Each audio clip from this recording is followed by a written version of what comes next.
Hello students, एक बार फिर से मेरे चैनल में स्टूडेंट्स आपका स्वागत है। स्टूडेंट्स, आज हम लोग हिंदी फर्स्ट लैंग्वेज का जो रैदास के पद जो चैप्टर है उसका हम लोग पूरे पंक्तियों का जो है व्याख्या हम लोग समझेंगे। पूरे पंक्तियों का एक्सप्लेनेशन हम लोग समझेंगे एक एक कर करके।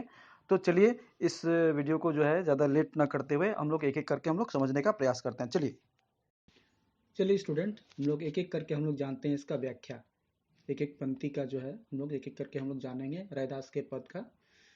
तो यहाँ देखिए स्टूडेंट्स क्या दिया हुआ है। पहला जो जो हम लोग मतलब जो पंक्तियाँ हैं, तो यह क्या दिया हुआ है।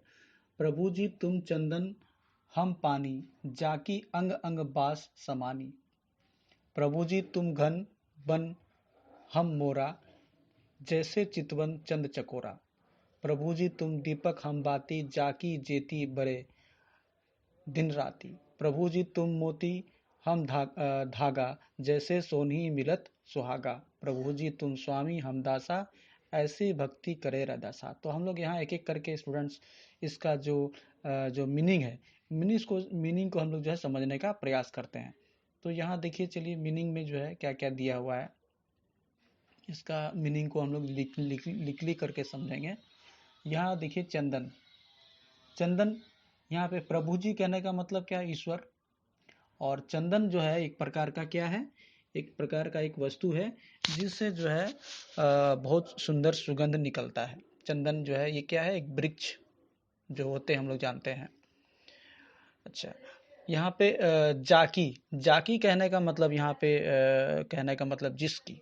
जाकी मतलब होता है जिसकी, जिसकी। और चंदन का मतलब बता ही दिया आपको, है कि नहीं। अंग वास समानी, तो यहाँ पे वास कहने का मतलब होता है, वास कहने का मतलब होता है सुगंध। वास जो है क्या कहा गया, सुगंध को, सुगंध है ना, यानी कि जो हम लोग सेंट लेते हैं उसको, ठीक है। और समानी कहने का मतलब यहाँ पे बताया हुआ है, समानी कहने का मतलब समाया हुआ, समाया हुआ, ठीक है, यानी कि जो समा जाना, समाया हुआ। तो यहाँ पे देखिए क्या कहते हैं, प्रस्तुत पंक्ति में जो हम लोग रैदास जी है वो क्या कहना क्या चाहते हैं। वो कहते हैं कि ईश्वर के प्रति जो है वो अपना भावना को, जो उनके अंदर जो मन की जो भावना है वो प्रकट करते हुए कहना चाहते हैं कि आप अगर चंदन हैं, आप अगर चंदन हैं तो मैं क्या हूँ, पानी हूँ। कभी जो है, कभी यहाँ पे जो रैदास जी है वो ईश्वर को चंदन कहते हैं और खुद को पानी कहते हैं। जिस तरह से चंदन से जो है सुगंध जो है निकलता है, लेकिन पानी अपने आप को पानी कहा गया है, अब कहता है, लेकिन पानी से किसी तरह का कोई सुगंध नहीं निकलता है। उसी तरह से वो कहते हैं कि जो ईश्वर का जो मतलब ईश्वर का जो सुगंध है, ईश्वर का सुगंध रैदास के हृदय में समा जाता है। यानी कि रैदास का पूरा शरीर जो है ईश्वर के ईश्वर रूपी चंदन मतलब चंदन रूपी सुगंध से जो है रैदास का शरीर जो है वह सुगंधित होने लगता है। ओके स्टूडेंट्स, तो यहाँ पे जो है और दूसरा वाला में क्या बताया, देखिए प्रभु जी, प्रभु जी दूसरा पंक्ति में क्या बताया, प्रभु जी तुम घन बन हम मोरा, जैसे चितवन, जैसे चितवत चंद चकोरा। तो यहाँ पे रैदास जी क्या कहते हैं कि आप क्या हैं, काले बादल के समान हैं।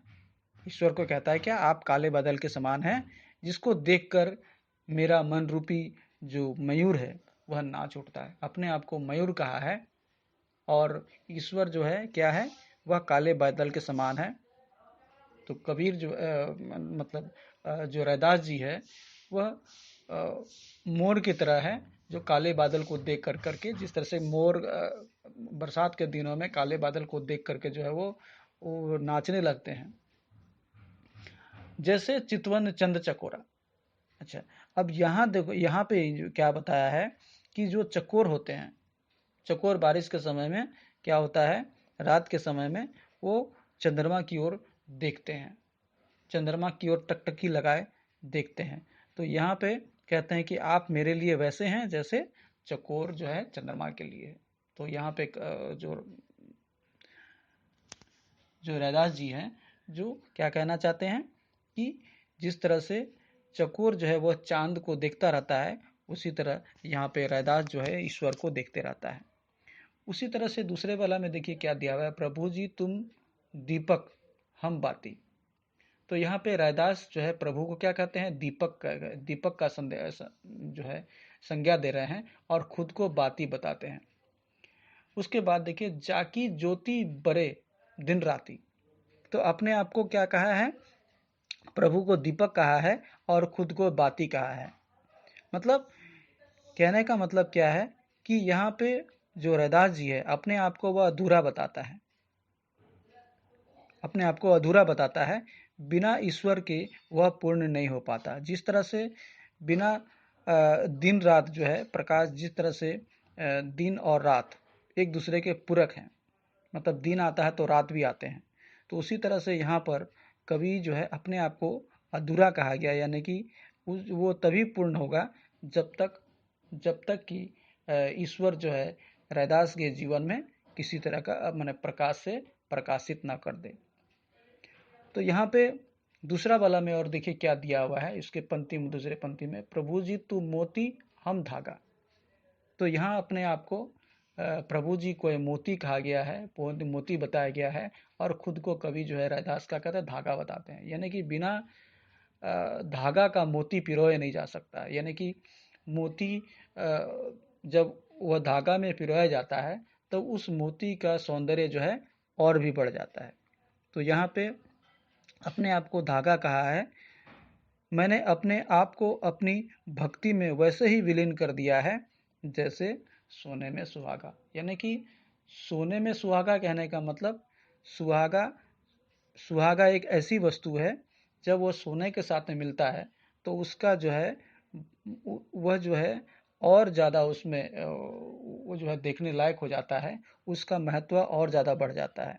तो यहाँ पे कवि जो है क्या कहना चाहते हैं कि जिस तरह से सोने में सुहागा होता है, यानी कि कवि अपने आप को जब तक वह रैदास जो है जब तक ईश्वर के प्रति अपने आप को समाहित नहीं कर जाता है, मतलब ईश्वर में जो है लीन जब तक नहीं हो जाता है, जिस तरह से सोने में सुहागा। तो यहाँ पे अंत में जो है कवि क्या कहना चाहते हैं कि प्रभु जी तुम स्वामी हम दासा। प्रभु क्या है, रैदास के स्वामी है, और रैदास जो है खुद क्या है, वो दास है इस प्रभु का। ऐसी भक्ति करे रैदासा। तो रैदास जो है सिर्फ ऐसा ही भक्ति करना चाहता है, यानी कि वह हमेशा जो है ईश्वर का दास बना रहना चाहता है, ईश्वर का वह जो है सेवक बना रहना चाहता है। सेवक बन करके ही वह ईश्वर का सेवा करना चाहता है। तो ये जो है पहला पंक्ति का जो है हम लोगों ने यहाँ से लेकर के यहाँ तक इसका हम लोग मीनिंग भी समझे, और इसके साथ साथ हम लोग जो है व्याख्या को भी समझे। अब हम लोग नेक्स्ट के बारे में हम लोग जानेंगे स्टूडेंट। देखिए यहाँ पे नरहरि चंचल मति मोरी, कैसे भक्ति करो मैं तोरी। तू मोही देखे हों तो ही देखूं, प्रीति परस्पर होई। तू मोही देखे हों तो ही न देखूं, इति मति सब बुद्धि खोई। सब घट अंतरी रमसी निरंतरी, मैं देखत हूँ नहीं जाना। गुण सब तोर मोर सब अवगुण, कृत उपकार न माना। मैं ते तोरी मोरी असमझ सो, कैसे करी निस्तारा। कहे रैदास कृष्ण करुणा में, जय जय जगत आधारा। तो स्टूडेंट्स इसके बारे में जो हम लोग तो इसको पढ़ लिए, अब इसका एक एक करके मीनिंग के बारे में हम लोग समझेंगे। इसका एक एक जो है मीनिंग हम लोग, जो मीनिंग दिया हुआ है यहाँ पे हम लोग मीनिंग को हम लोग लिखेंगे, समझेंगे। तो देखिए स्टूडेंट्स यहाँ दिया हुआ है नरहरि। ये नरहरि का मतलब होता है, नरहरि का मतलब होता है ये ईश्वर या भगवान, ईश्वर या भगवान। ठीक है, ध्यान से सुनिएगा ताकि आपको जब एक्सप्लेन करूँ तो बिल्कुल समझ में आ जाए। अच्छा, चंचल कहने का मतलब गतिशील रहना, यानी कि मतलब छटपट छटपट करते रहना, मतलब शांत न रहना। हाँ, शांत न रहना, बिल्कुल। अच्छा, उसके बाद मति का मतलब होता है विवेक, विवेक या फिर बुद्धि। ओके, मोरी, मोरी मतलब मेरा। ओके, अच्छा, अब आ जाओ नेक्स्ट, कैसे भक्ति, भक्ति मतलब जो हम लोग भक्ति करते हैं यानी कि गुणगान करते हैं, है ना। करो, करो माने करना, मैं मतलब मैं, तोरी, तोरी का मतलब तुम्हारा, जो ईश्वर को कहना तुम्हारा, तुम्हारा। Okay students, okay.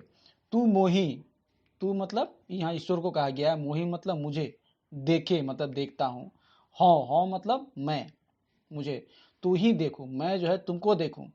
प्रीति मतलब होता है प्रेम, परस्पर मतलब एक दूसरे के प्रति, होई, होई मतलब होना। तू मोही देखे मतलब तुम मुझे देखते हो, हाँ तो ही न देखो, लेकिन मैं तुम्हें नहीं देख पाता हूँ। इति मति सब बुद्धि खोई, मैंने इतना में ही मति, मति मतलब मेरा बुद्धि जो है खो जाता है। ओके स्टूडेंट्स, इति मति जो है क्या होता है, बुद्धि खो जाता है। नेक्स्ट उसके बाद क्या बोला है देखो, सब घट अंतरी रमसी निरंतरी, सब घट, सब घट, घट का मतलब होता है यहाँ पे शरीर, सब घट मतलब पूरा शरीर, घट मतलब होता है शरीर, घट का मतलब शरीर। ओके स्टूडेंट्स, अच्छा। रमसी, यहाँ रमसी कहने का मतलब होता है, जो रमसी बोल रहा है यहाँ पे, रमा रहना, रमा, सॉरी, रमा रहना, रमा रहना, रमा रहना या फिर मतलब लग्न में रहना, ठीक है। और निरंतरी मतलब लगातार, मैं देखत हूँ नहीं जाना, मतलब कहने का मतलब यहाँ पे मैं देखत हूँ नहीं जाना, मैं देखत हूँ नहीं जाना, कहने का मतलब यहाँ बोल रहा है कि शरीर जो है, सब शरीर अंतरी रश्मि निरंतरी, पूरा शरीर जो है वह क्या गया है, समा गया है, यानी कि वह रमा गया है ईश्वर के प्रति, ईश्वर के भक्ति के प्रति। मैं देखत हूँ नहीं जाना मतलब मुझे और दूसरा कुछ दिखाई नहीं पड़ता है।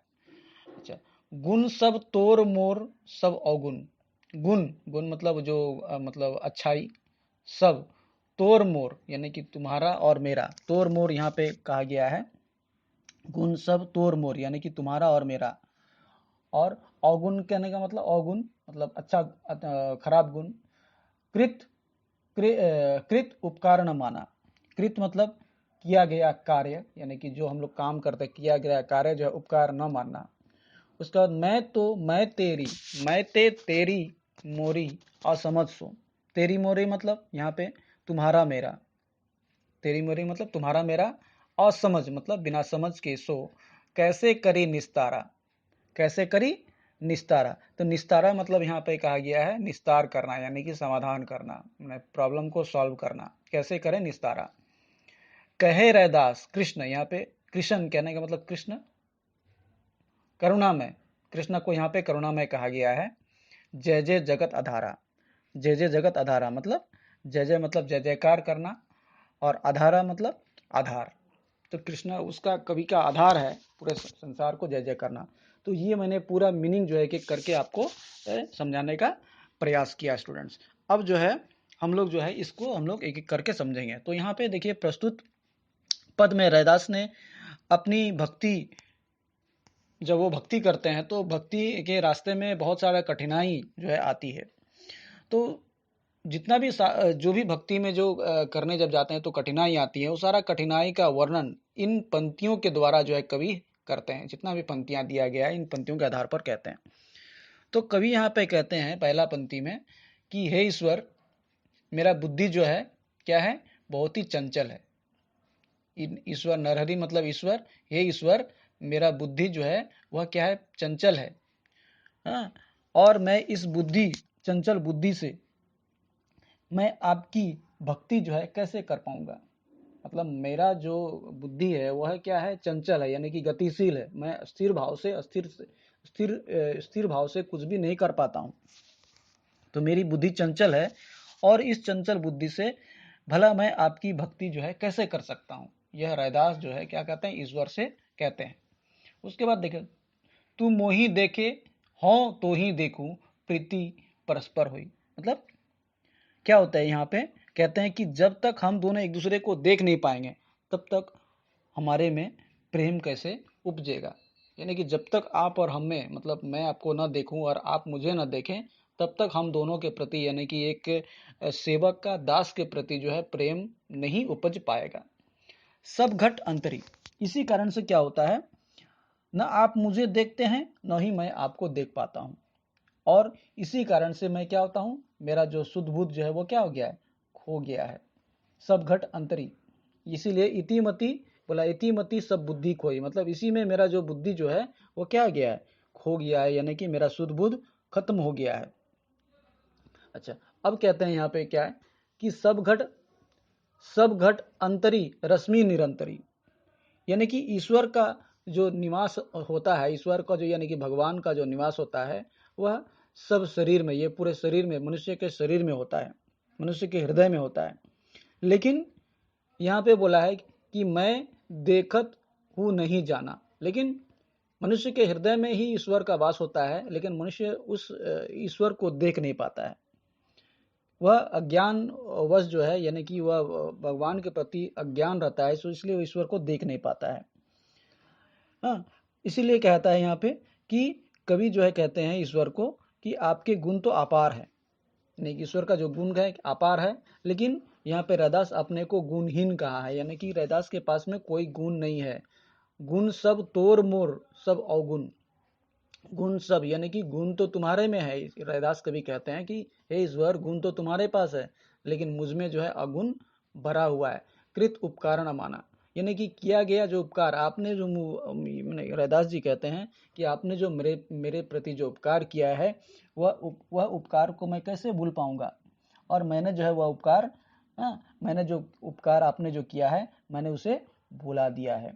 ओके, नेक्स्ट जो है बोला है, मैं तय तोरी तोरी मोरी असमझ सो कैसे करी निस्तारा, यानी कि मैंने अपने पराये के भेदभाव में जो है पड़ा रहा। मैंने अपने जीवन में क्या किया है, अपने अपने सेवक का अपने सेवक का यानी कि अपने स्वामी के बारे में मैंने नहीं जाना, सिर्फ मैंने क्या किया, अपने पराये के भेदभाव में मैंने पड़ा रहा।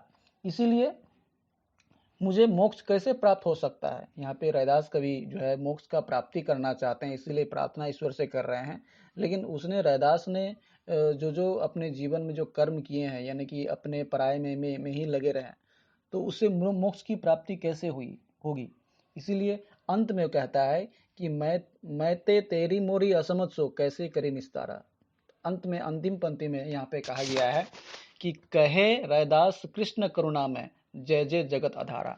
तो यहाँ पे कवि यहाँ पे रैदास जो है कहते हैं कि कृष्ण क्या है, कृष्ण तो करुणामयी है, कृष्ण को यहाँ पे करुणामयी कहा गया है, और वह इस संपूर्ण जगत का क्या है, आधार है। कृष्ण ही यानी कि ईश्वर ही इस पूरे संसार का क्या है, आधार है।